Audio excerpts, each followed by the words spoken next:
Kan sukses cuman di Bondowoso nih, tapi beliau sudah ke luar negeri, S2-nya di Jerman, S3-nya di Jepang, tinggal berpuluh-puluh tahun di luar negeri. Jepang itu sepinter-pinternya orang itu masih kalah sama orang yang rajin.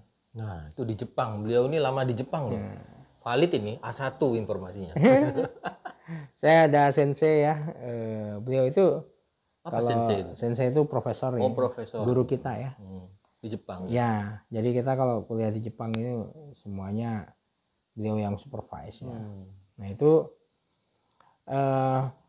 beliau akan sangat appreciate ketika ada mahasiswa yang rajin.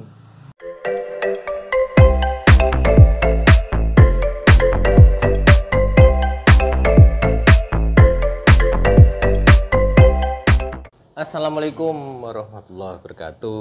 Waalaikumsalam warahmatullahi wabarakatuh. Alhamdulillah hari ini kita bertemu dengan Profesor Ahmad. Belum dari profesor IPB, Institut Pertanian Bogor. Jurusan apa, Pak? Departemen Arsitektur Lanskap. Departemen Arsitektur Lanskap. Beliau asli Bondowoso. Ya, Bondowoso. Bondowoso asli BA. Tapi beliau alhamdulillah sudah menjadi dekan ya. Waduh, malang. Jangan jangan dilebih-lebihkan Ketua departemen Ketua departemen di IPB, ini luar biasa ini. Orang Bondowoso yang sukses di dunia luar. Bukan sukses cuman di Bondowoso nih, tapi beliau sudah ke luar negeri. S2-nya di Jerman, S3-nya di Jepang. Tinggal berpuluh-puluh tahun di luar negeri. Tapi menginspirasi tetap buat kita semua, khususnya masyarakat Bondowoso. Kita kulik sedikit nih, apa saja sih yang kita dapatkan motivasi dari beliau nih bagi kita semua, terutama khususnya buat saya. Kan saya belum pernah keluar negeri ya. Kecuali cuma ke Singapura sama Mekah. Itu ibadah. Oke. Cuman kita pengen tahu nih Prof, kenapa sih kita tuh harus tahu dunia luar, harus sekolah di luar. Masyarakat Bondowoso, anak muda Bondowoso harus bisa berkiprah dua, sekolah di luar. Kenapa sih Prof harus punya mindset seperti itu, Prof? Ya, makasih ya Mas Arif. Seperti profesor ini, Prof Ahmad, gimana Prof? Sebelumnya mohon maaf ini pemirsa, saya masih belum profesor ya. Ya masih jauh lah. Sebentar lagi, bukan jauh, sebentar lagi insya Allah. Itu saya masih doktor ya.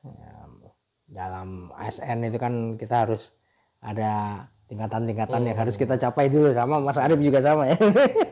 Nah itu saya masih di doktor, masih belum menjadi profesor. Nah kemudian tadi pertanyaannya itu bagus itu, kenapa kok perlu melihat dunia luar ya.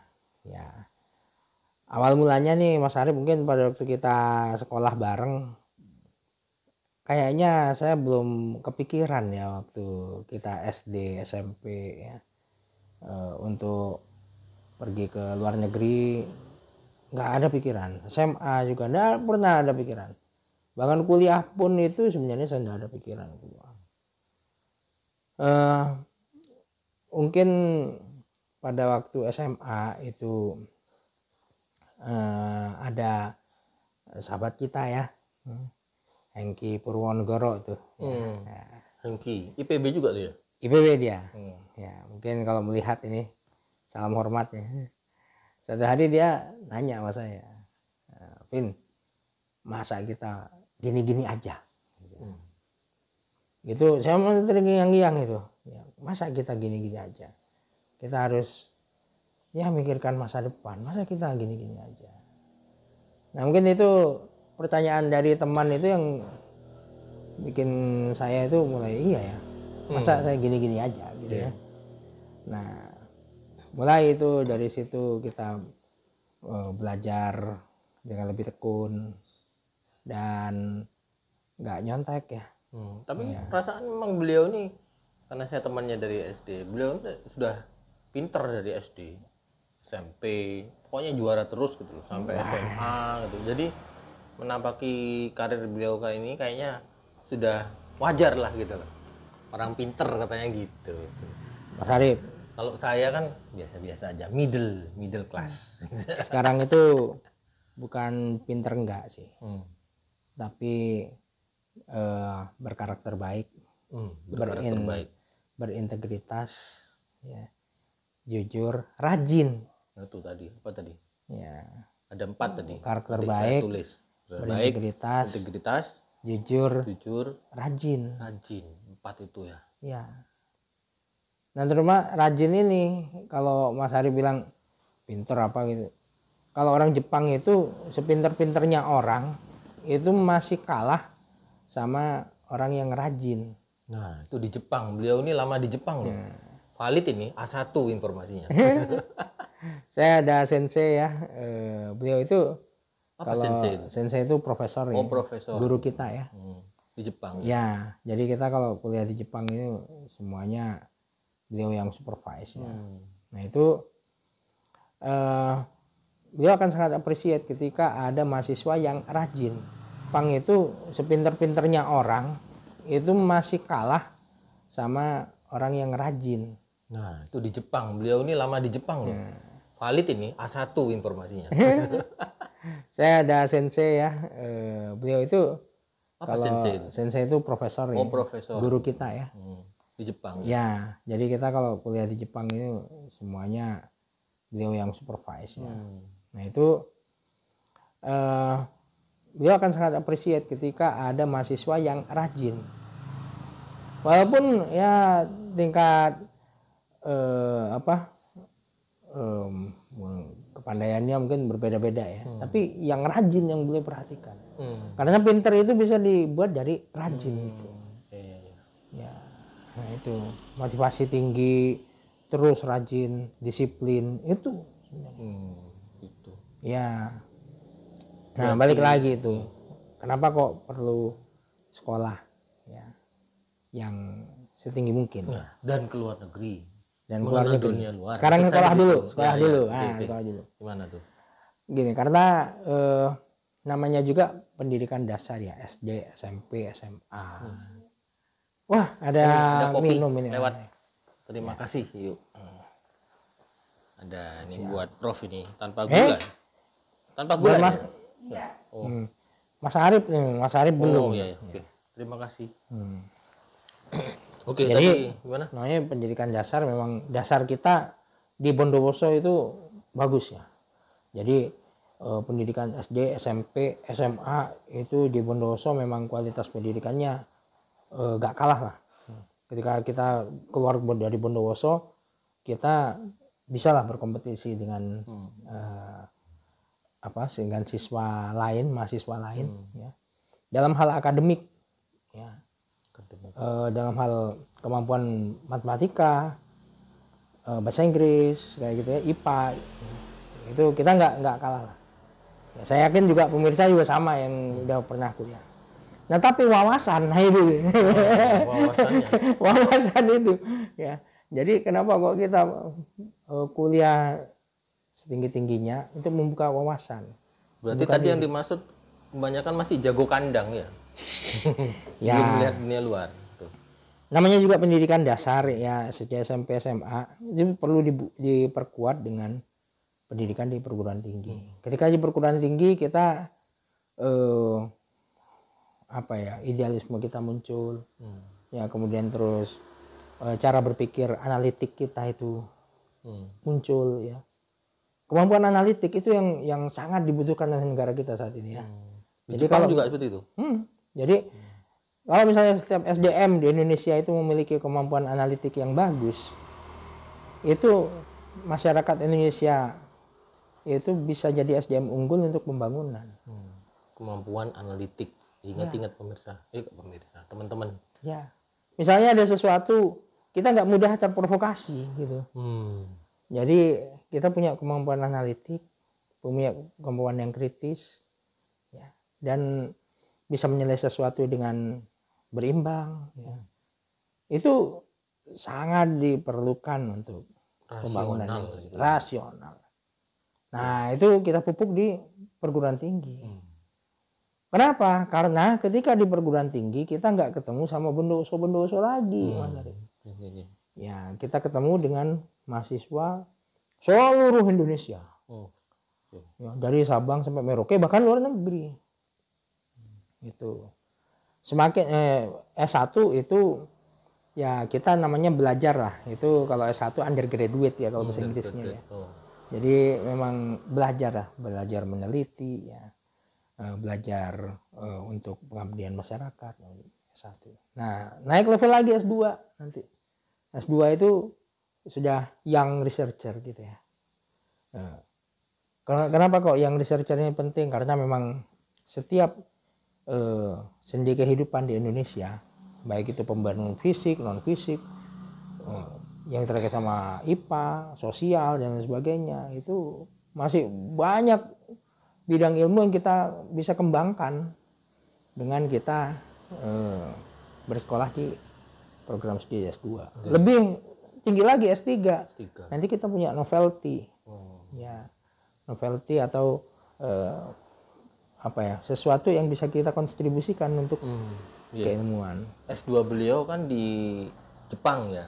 Di Jerman. S3-nya di Jepang. Nah, kalau boleh tahu nih Prof, karena sudah S2, S3-nya di luar negeri, perbedaan di pendidikan di Jerman dan di Jepang mungkin kan bisa buat kita belajar juga. Saya pribadi kan belum tahu. Apa tuh? Kalau tadi kan analitik ya. Kalau di Jepang lebih melihat hal-hal seperti yang rasional, akhirnya pendidikannya seperti itu. Dan empat hal tadi yang disampaikan Prof itu, apakah di Jerman itu juga berlaku? Oke, begini.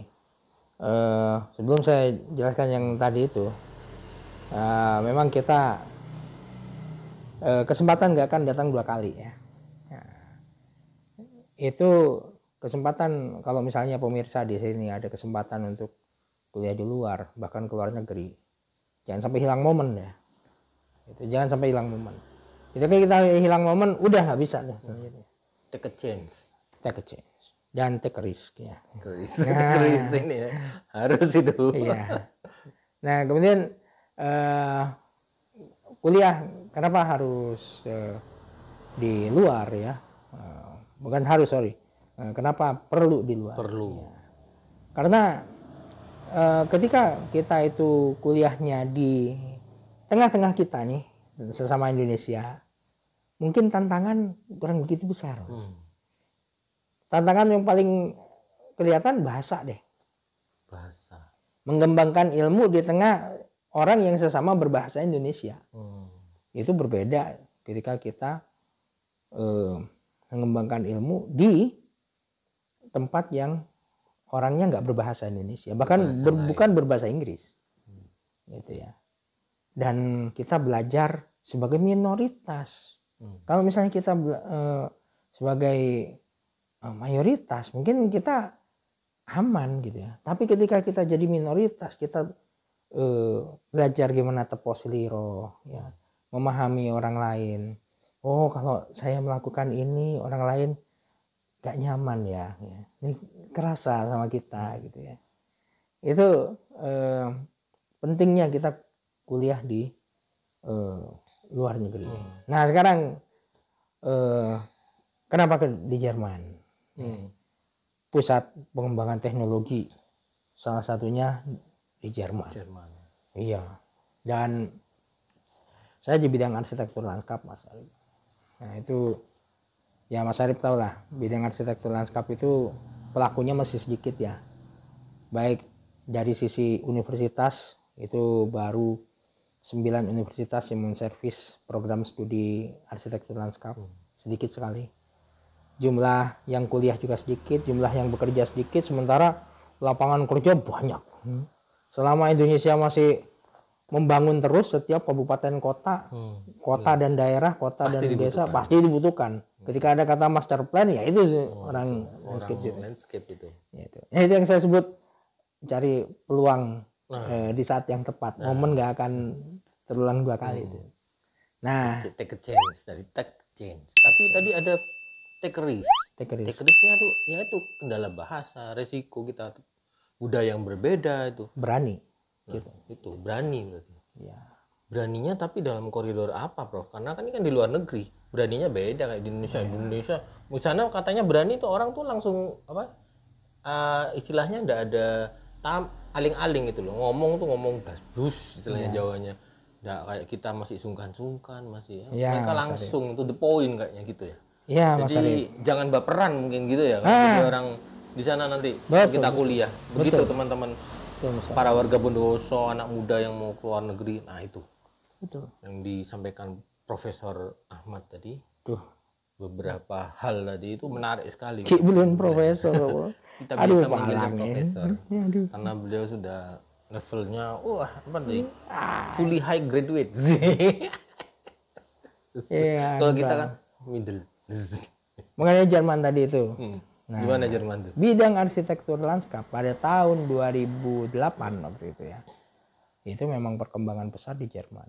Dan saya belajar mengenai membuat 3 dimensi menggunakan SketchUp dan juga virtual reality landscape modeling. Nah itu ketika saya presentasi di Indonesia nggak ada itu peneliti arsitektur lanskap yang menggeluti bidang itu pada tahun itu. Pada itu ya. Iya. Pada zaman itu. Nah saya belajar di situ. Ya, Tahun berapa itu bro? 2008, 2008. Teman-teman 2008 beliau sudah ke Jerman sekolah S2. Ya. Dan mungkin kalau yang tahu software SketchUp ya, saya belajar dari jadi kalau software yang baru itu oleh pabrik softwarenya itu dicobakan dulu ke universitas. Oh gitu. Dan saya diajar oleh Martin Weidel, salah satu yang memberi kontribusi pada software itu, SketchUp itu. Pengembang lah istilahnya. Ya.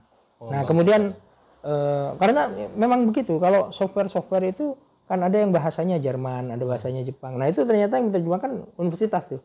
Namanya lokalisasi.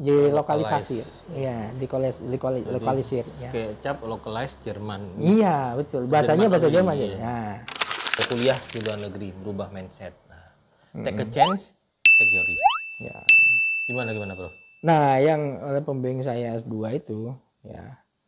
Nah, itu saya ditambahkan dengan virtual reality. Yang virtual reality landscape model itu pada waktu itu ada film, ada gamesnya yang 3 dimensi kalau di rental komputer yang shoot itu. Apa itu Counter Strike ya. Oh, Counter Strike zaman kita itu. Nah, itu CS.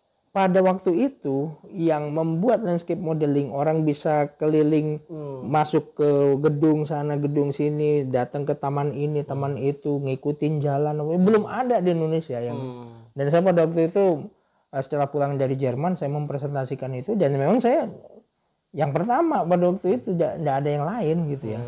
Saya nggak tahu ya mungkin yang lain ada, tapi saya lihat di simposium hanya saya yang ini.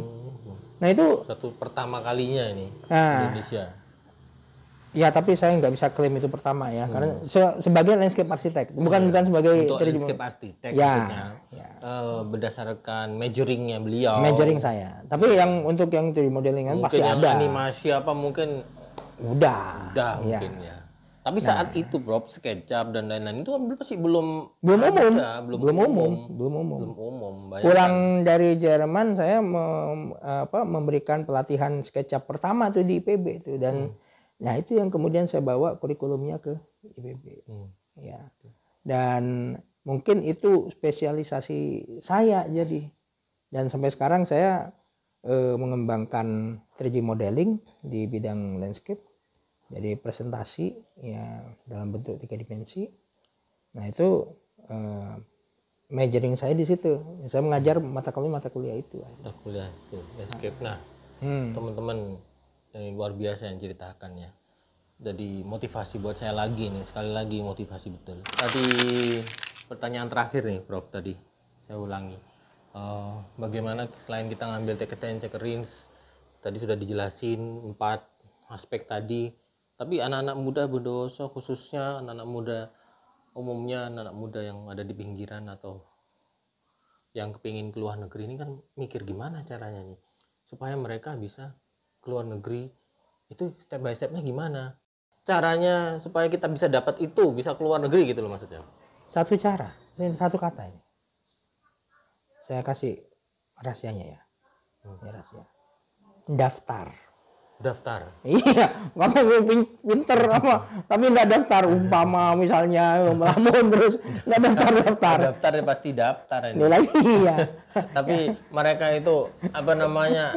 Gimana caranya dapat itu kayak? Nah, Profesor Ahmad ini.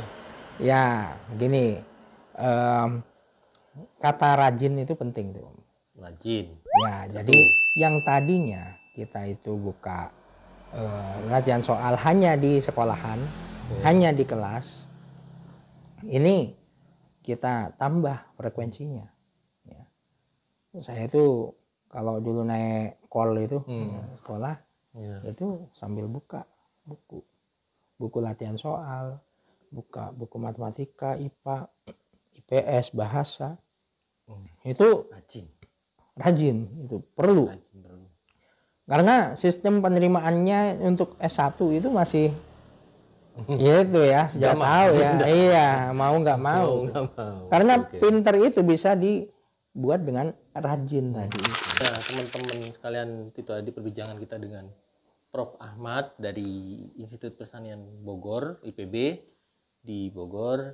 Alhamdulillah banyak motivasi, banyak ilmu yang kita dapatkan hari ini. Semoga bermanfaat buat teman-teman semua yang ingin kuliah ke luar negeri, merubah mindset.